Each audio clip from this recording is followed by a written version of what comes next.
कृष्ण पक्षातील चतुर्दशी म्हणजेच मासिक शिवरात्रीविषयी माहिती, व्रतपूजा आणि पौराणिक कथा.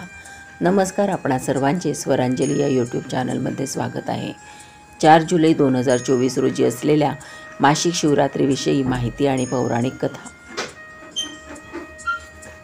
धार्मिक मान्यतेनुसार प्रत्येक महिन्यात कृष्ण पक्षातील चतुर्दशीला शिवरात्रीचे व्रत, पूजा आणि उपवास करण्याची पद्धत आहे.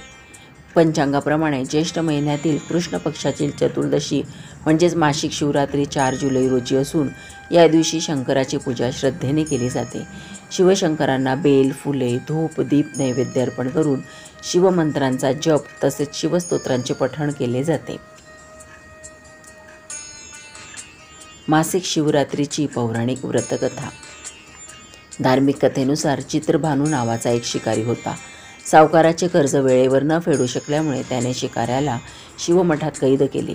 योगायोगाने त्या दिवशी शिवरात्री होती. शिवमठात कैद असल्याने नकळत शिकाऱ्याने शिवाची स्तोत्रे, मंत्र, जप अशा धार्मिक गोष्टी ऐकल्या.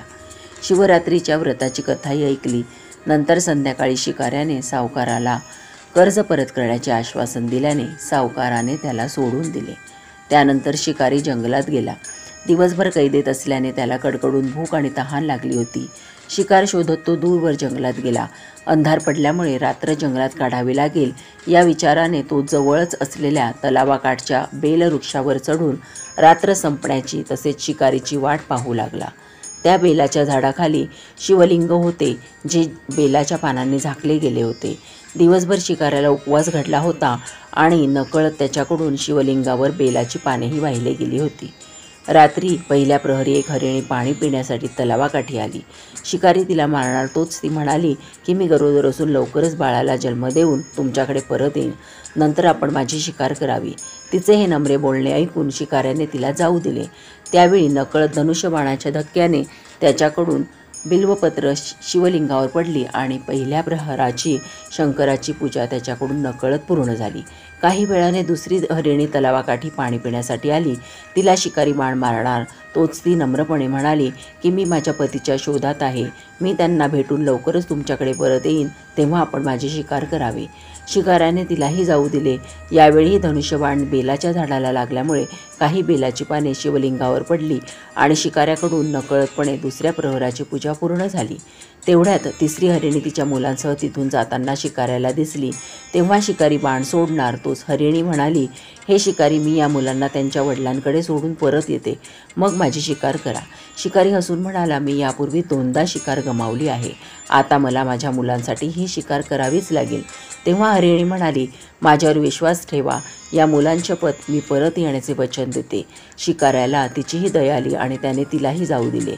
शिकार न मिळाल्यामुळे भुकेला तहानलेला शिकारी झाडावर बसल्या बसल्या बेलाची पाने तोडून खाली टाकत राहिला.